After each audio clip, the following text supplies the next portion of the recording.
first of all, when you're working with a guy like Friedkin, and one of the things that I talked to the rest of the cast about at South by Southwest was, he is Mr. One Take, which is pretty amazing. Like, you mostly just get one take on all this stuff. And especially on a film like this, I would think that's got to be pretty daunting. Well, the thing about Billy, and I didn't know this about him, he insists on immeasurable rehearsal.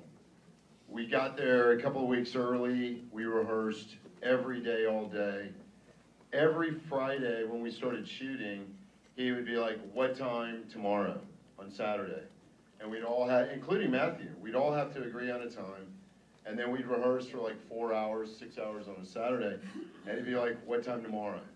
And we'd have to all get together, and it's like, okay, I've got church at 11. And, you know, not really. You know, but we had, and then we would meet on Sundays, and he did not, right in the middle of shooting, he didn't even want anybody to leave at Thanksgiving. He really and truly wanted everybody to stay there, have Thanksgiving. And at one point he goes, because the trailer is set on a soundstage, even though we did shoot in a really disgusting trailer park, all the exterior stuff. But, and that dog would attack you. If you got anywhere near that dog, he would attack you. I think in real life his name was Bacon. I don't remember. I was going to guess Cuddles, I think it was but Bacon. Yeah. But you know, I mean, everybody was into it, and the rehearsal stuff, it just kind of flew by, and you understood Billy's process, and he had, I think, quadruple bypass the year before, and he told me at one point, he said, I couldn't even walk to the end of my driveway and back. And the energy that he was 78, I think, when we shot. The energy he had was just boundless. He would call me and, do you want to have supper tonight? Do you want to have breakfast tomorrow? And he just wanted to just go as thoroughly and as porously through the script as as his imagination would allow. And it was a really amazing, and I genuinely had so much affection for him.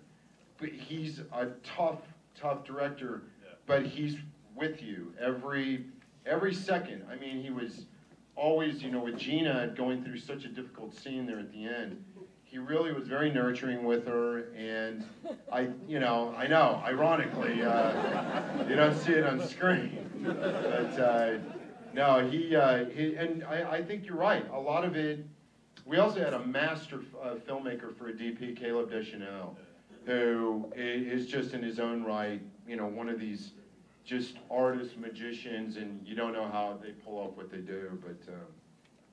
Yeah, no, this is also based on a play by Tracy Letts, right. which this was kind of an interesting journey for him as well, because I believe he started his play in the early 90s. So this has been almost like a 20-year process.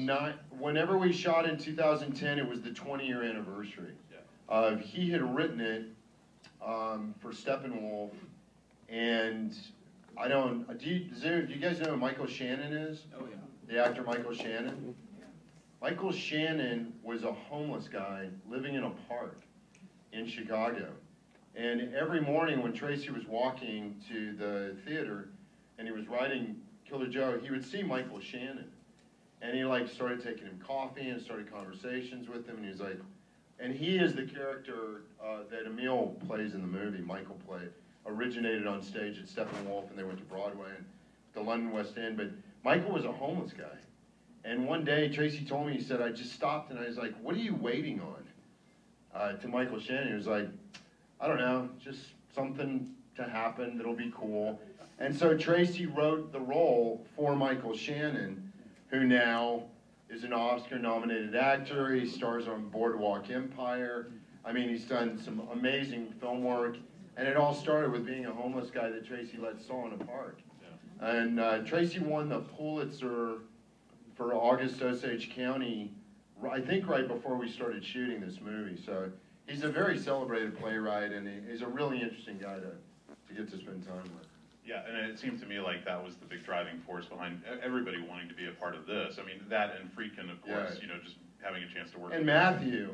Yeah. I mean, Matthew, he was born about 45 miles from where I live in the hill country, and And I know, I've met his cousins, I know his older brother. I bought cattle from his nephew who runs his ranch out near Midland. I mean, that family, and I never met him, and I never had the opportunity to work with him. And I've admired him for some of the character work that he's done in like movies like Frailty. Not so much for, Ghosts of Girlfriends Past. Magic Mike. Yeah. I didn't see Magic Mike. That movie, I think he shot that movie after this, but. Yeah. Well, and it's interesting that you mentioned Frailty, because I actually thought of Frailty when I noticed, because I love that film, and seeing a chance to see Matthew playing dark like that. He's so good at it, and we don't get to see him do it that often and everything. Also talk a little bit about, you said you shot most of this, or all of this is in Louisiana. Yeah, so you guys had to like bring Dallas police cars, or did you just like dress up Dallas police cars? It was kind of cool because I lived in Dallas in the 80s, and tell them where you used to work. That at the Adolphus. That's right. That's right. You like it a little more now, don't you? I may have carried your bags. That's right. But when that Dallas police car, the first time it pulled up, I had a few run-ins with the law in the 80s, and the first time that police car pulled up, I really enjoyed it. I was like, no! Ah! They found me! Although they could have found me on primetime television all through the 90s if they'd looked at me. Oh, Miss Church, we got a warrant here for your wrist. Can I also mention that you have some epic neck beard stuff going on in this movie? Like, was that your decision, or was something that was? Yeah, Billy left it completely up to me, and at one point Emil was looking at me, who's exactly half my age, and he was just like, "Is that all you can do? Is that as good as it's gonna get?" And I'm like, "Yes." My body's producing as much testosterone as it can. And, I didn't want to have a mustache, but it was just that, it is. It's like, like pubic hair glued to your face. It was weird. Well, it was weird. And it's just like a big patch of it here. And, Well, and Emil's a hairy guy, so he can say that. Yeah. He is a hairy guy. Now, I did want to talk about when this film got rated NC-17, because in my mind, being just someone that loves going to see movies, that doesn't mean anything. In fact, if anything, it makes me want to see it more. But I know that Hollywood kind of looks at that as like, kind of a black mark on a film. I kind of think that maybe people will now have more interest in this. It's very simple arithmetic. Walmart controls 30% of the DVD market in the United States and Canada. They will not carry an NC-17 film. They will not bring it through the back doors in a box. And that, as you can imagine, affects in a box. And that, as you can imagine, affects a lot of decisions in the industry about how movies are edited. And really, if you like the movie the way you saw it, and you didn't think that some of the torture or sexuality was ponderous, and you thought, it ties up the story in a very organic way, that is absolutely singularly because of Billy, because of William Friedkin. He has been around so long, he's won so many awards, he's crazy rich, and nobody can tell him what to do. Yeah. And he gets final cut, and they fought him and fought him and fought him, and he would not give in. Yeah. He just would not let him do it. And I heard about all this last year, I guess. And there's ways that you could have done it, but I can't imagine what you would take. Well, you'd have to start reimagining the movie. And the thing is, because of what Gina's character does, it's such a heinous betrayal of everyone. It's like, what is justice? Yeah. And when we would sit around in rehearsal and discuss it, and Tracy would get on conference calls because he was rehearsing a play in New York City. Everybody sort of had their own understanding of, if somebody so completely betrays you, it's up to your individual life experience to determine how harshly that individual is punished. And everybody, especially that one, and Matthew and I could not stop laughing when he sits down next to me. He's like, and he puts down the beers, and he's like, "How you doing, guy?" And then he says, the line that he says about what she did and tried to steal my money, and and I go, I don't know if it gets any worse than that, or whatever. I don't remember the lines, but it's very funny because you know, is the crime, you know, the crime and the punishment, who determines, you know, the reckoning of one for the other, so. Yeah, well, and there's that really interesting twist that happens there where towards the end it's like you've completely come around to Joe's way of thinking. Like you suddenly just sided with Joe. Like, I drank the Kool-Aid. Oh yeah. Whenever, you ate the chicken. Wait, let me tell you something about Matthew. We did the very first take, and Billy, I don't think used it. The very first take, when he throws her in the corner, and I'm sitting there, and Matthew came down, and he was like, you know, don't you think your wife's beautiful? And I answer him, and then he hit the wall so hard, it split open every one of his knuckles. And I mean, I immediately saw blood just was dripping. And I think they did, I don't remember if it was the first take or it was the second take or whatever, but every time I watch the movie, I'm studying his knuckles, you know, to see, I was like, was that the one, you know, I mean, he really, but I mean, he was so committed and screaming about, you know, I'll slaughter you all like pigs if you don't go along with it. right. You know, it's a very convincing moment. I mean, that scene, and I don't even know how many movies I've been in, and you know, that scene, I don't know if you guys, I'll give you a little, you know, screenplay 101. Most movie scripts, sort of the benchmark of movies is like 110, 120 minutes. And you have one page per screen minute. So you figure 110, 120 page script. That scene, that one scene is 30 pages. It's more than a quarter of the movie, that one scene of when she and I come in with the food and it starts when he comes down the hallway. It's 30 pages long. And it was intense. I mean, you talk about first takes. Some of it, like in the wider shots, we'd have to go through the whole scene. You know, so Billy would have an uninterrupted master or like a wider shot. I mean, it was a very intense experience. It was, no question. Yeah. How long was the shoot in total? Man. It was like, I think we actually photographed for 8 weeks.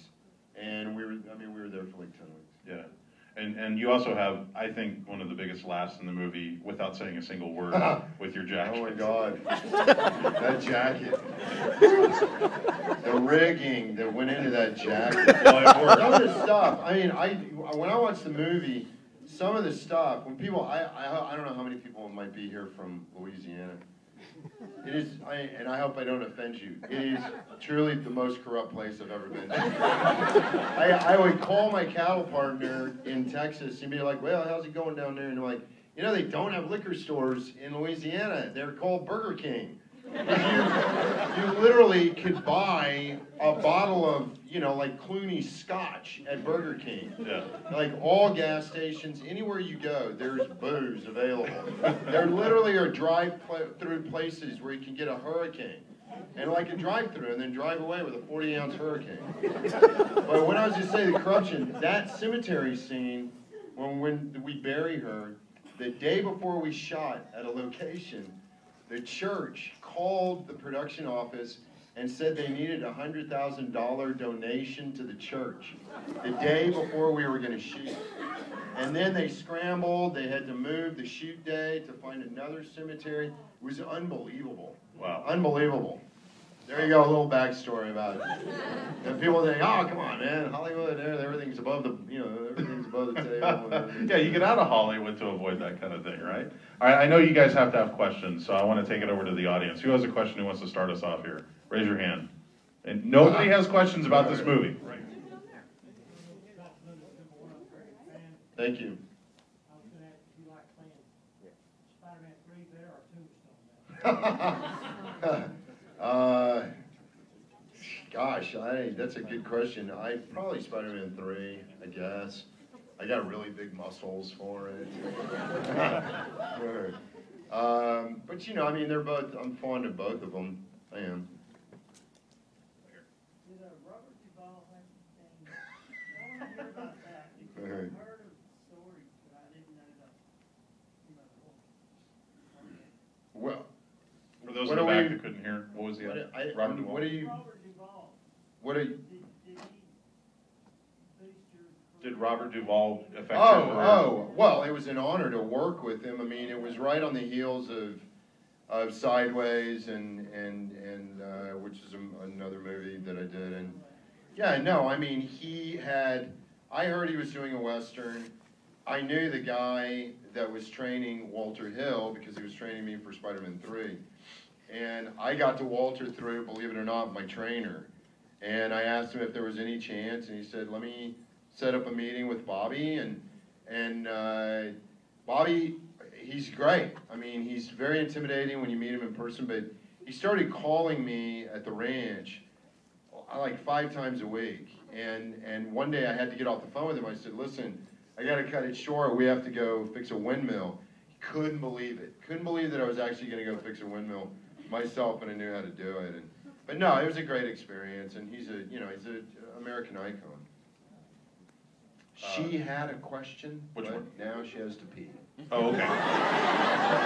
Which one? Now she has to pee. Oh, okay. Hold that question, and we'll get to it right here.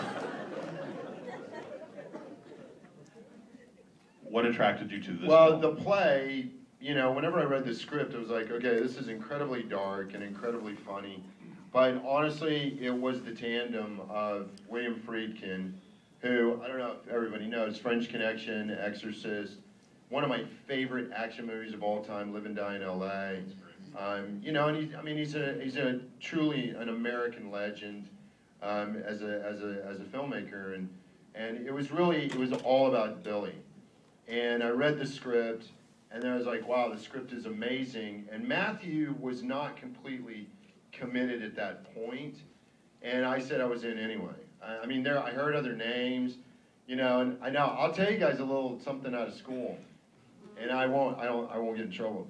The actresses that chased Gina Gershon's role, like Reese Witherspoon and Renee Zellweger, there were a ton of actresses that wanted the part, because Billy would call me. He was like, well, I gotta tell you who I met with today.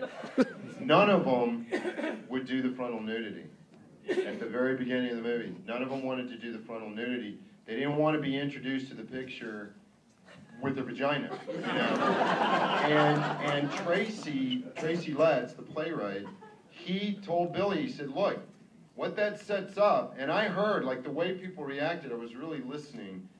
That moment sets up, you better buckle up, because you're in for a rough ride.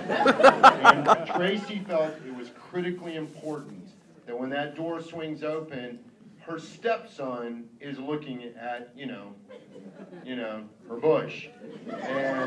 And Billy agreed with him. And like I said, you got a 78-year-old director who won an Academy Award when he was like 34 for French Connection. He just doesn't take shit from anybody. And Gina, she went in, she met with him, she said she was willing to do it, and I think she did a good job. I mean, I think it's a very convincing performance. That last scene, man, that's tough. That is tough for any actress, for anybody. I mean, it's a tough scene. And Gina's getting a lot of attention for pulling it off in a very genuine way. Yeah, you mentioned the French Connection, and I did want to mention, even though this is obviously a more low-key type film, that one chase sequence when he's running away from the guys, he's still got it. I mean, he can still handle that stuff like nobody else. All the way in the very back on the left. I know people are starting to follow. The actress that we're talking about in the last scene, did she really have to take some punches to make it really convincing? No. I mean, Matthew is a professional beyond compare, I think, and he, well, not beyond compare, but he's a true professional. No, he and Gina and the stunt coordinator, the DP who's got to photograph everything, Kayla Ducheneau, Billy, I mean, they were very, very specific. And the choking, whenever he's choking her, they were like, Gina, you got to let us know how much, and again, Matthew was calibrating it so closely, how much pressure he could do. And he was really very protective of Gina, that when he had to be grabbing her and lifting her, that we were only going to do a couple of takes, and then he could relax. and was grabbing her in different ways to where it wasn't straining her neck. But she took it. I mean, she took it. I mean, you can see she's very fit, and she really handled herself through all that physical stunt work. Yeah, when I saw her at South by Southwest, she looks fine. Over here in the blue. Yes, you. First of all, thank you so much for coming to Dallas. Sure. Very. I have a lot of friends and relatives We're here. coming back to that. Yeah. But I did some research, and you started off in radio as a voiceover. Yes. How did you transition from behind the mic to now in front of the camera?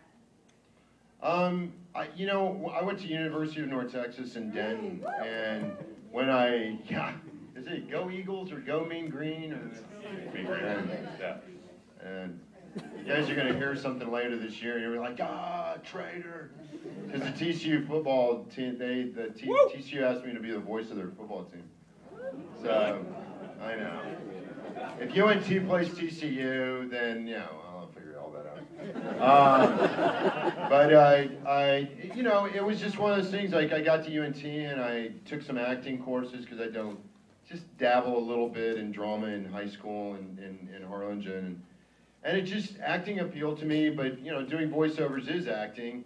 And so I, got an agent in Dallas, and, it was just one thing led to another, and I auditioned for a movie here.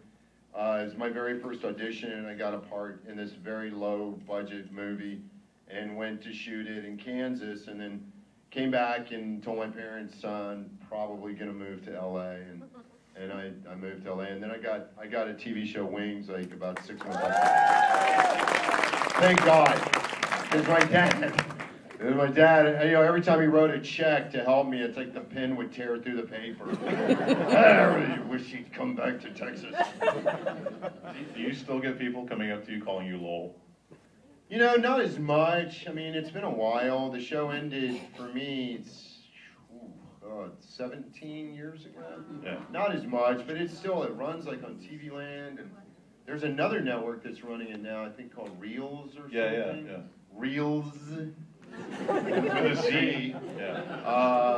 Yeah. So I know it plays, You know where it never ends? Yeah. Right here. Right here between my lungs. Right up there. Yes, what camera did you shoot with? What cameras did you shoot with? Oh, you know what? That's a great question. The Aeroflex, it's the high def system. If you say the name, I'll agree with you. It's the one where they literally, in their demo, they say they can light a whole scene with a match. It's got a name, like of course it's like some Greek name, like, yes, this is the Alexa, that's it, the Alexa. I told you it was Greek. Okay, we'll go right down here, and then I saw one back there. We'll go here first. Thank you.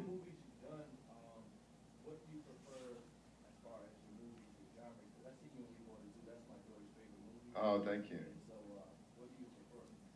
I don't really have a preference. If it's a challenging role, that's the first thing that I look at. I mean, because it's sideways, I'm very privileged to still be able to, kind of pick what I want to do and what I don't want to do. We Bought a Zoo that's like a convergence of great elements. Cameron Crowe, I've admired forever. Matt, who's couldn't be a greater gentleman. Scarlett, who I think is a preternaturally gifted actress. I mean, it was really, and a really, really charming script, and I was thrilled to be a part of that movie. I met with Cameron, he was like, yeah, we were rewriting the script, and Matt said, what about, Tom Church, and he was like, and I was thinking the same thing, like you would be a great older brother, and that's so flattering, but it's also, it's a little bit of an affirmation that you've kind of gotten to a place where, people have a cool role and they think of you, and, but it's usually the part, how challenging, like this. This is a very challenging role, and I got to tell you guys one thing. I was doing an interview about a month ago, and the guy had seen it in Edinburgh. He was a Scottish journalist, and he'd seen it at Edinburgh film festival. And he goes, I'm going to try to do a brogue. He's like, oh, Mr. Church, let me ask you something. Because in the film, your character, he seems brainless. And I go, well, that's an interesting interpretation. He goes, no, I don't mean that he seems stupid. He seems literally to have been born without a brain. And I was like, I started laughing. I go, but how can he talk, you know? And he goes, oh, you know, like a robot, you know, they just teach you things and you do them for the rest of your life. You don't think about it. And I'm like, okay, I want to go with that. He's born without a brain. Literally born without a brain. I think we have time for one more. Sir in the white shirt back here, second from the back. First off, I'll never forget the time my mom came home from the liquor store and said, "You'll never believe I saw Lowell from Wings was there." At the liquor store. At the liquor Outstanding. Me and your mom. And she was too afraid. Try this tequila? Yeah. So that's where they call you Lowell. Okay. No, but on a serious note, you're constantly rehearsing, like you said, from 4 to 6 hours. You're doing these long master shots, you said. How do you keep a movie that dark along with the comedy in the right kind of mixture, doing single takes with Billy Friedkin? I mean, how did y'all keep that chemistry? All the rehearsal. and very little. I mean, I'll say this and it'll probably sound like I'm bragging. I improvise a lot. I always have. All the way back to when I first started on Wings, and then other, you know, I did another series, Ned and Stacy, and every movie I've ever done, I always ask if it's okay with the writer, director, and whoever makes those decisions. Usually they say yes, and I love to improvise. With Billy, when I would try to slip something in, he'd be like, Thomas, let's stay with the Pulitzer Prize winner on this one. Okay, Billy.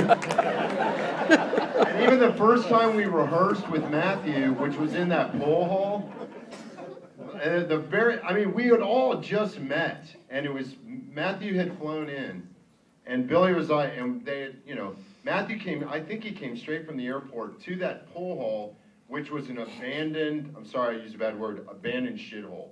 There was no business there at all. There's like a dead cat. Usually indicated the health department hadn't been around. But Matthew walks in, and we start going through the scene. And Matthew changed the line. Matthew McConaughey, he's like, you know, a big movie star. He changed the line, and Billy goes, I don't think you read that right. And Matthew goes, well, we can change things there. And he goes, no, we want to stick with the words on the page. And he goes, he's a Pulitzer Prize winning playwright. And Matthew looks at me and he goes, is the motherfucker here now?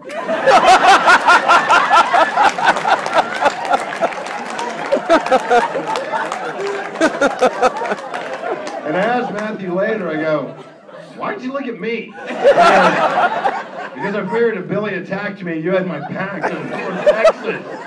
We're the two Texans. Thank you. And by the way, Billy didn't laugh. When Matthew said that, he goes, no, he's not here. Let's keep going. It sounds like I'm making Billy have to be a hard ass, and he's really not. He's one of the most brilliantly hilarious storytellers I have ever been around. And he really is a very warm, very generous man. But he just, when it comes to the work, he is absolutely dead serious. Dead serious. And what did you think? Like Juno? That was like, you know, like her second movie? Yeah. I mean, it really crafted that performance. And again, all these actresses, all the young starlets that you're seeing in movies, they all chase this part. All of them. He would tell me, he was like, yeah, so-and-so came in. Oh, so-and-so called me. Oh. To wrap this up, is there a chance we're going to see you behind the camera anytime soon again? You know, there is a chance. We wrote a Western. We need more of Yeah, those. this company in Canada is shown some interest in making it, and I told them that I would direct it, and we wrote it. And we actually wrote it for AMC and Sony right after Broken Trail was a success, and then AMC stopped making miniseries, because it's going to be a miniseries. But it's a really great story.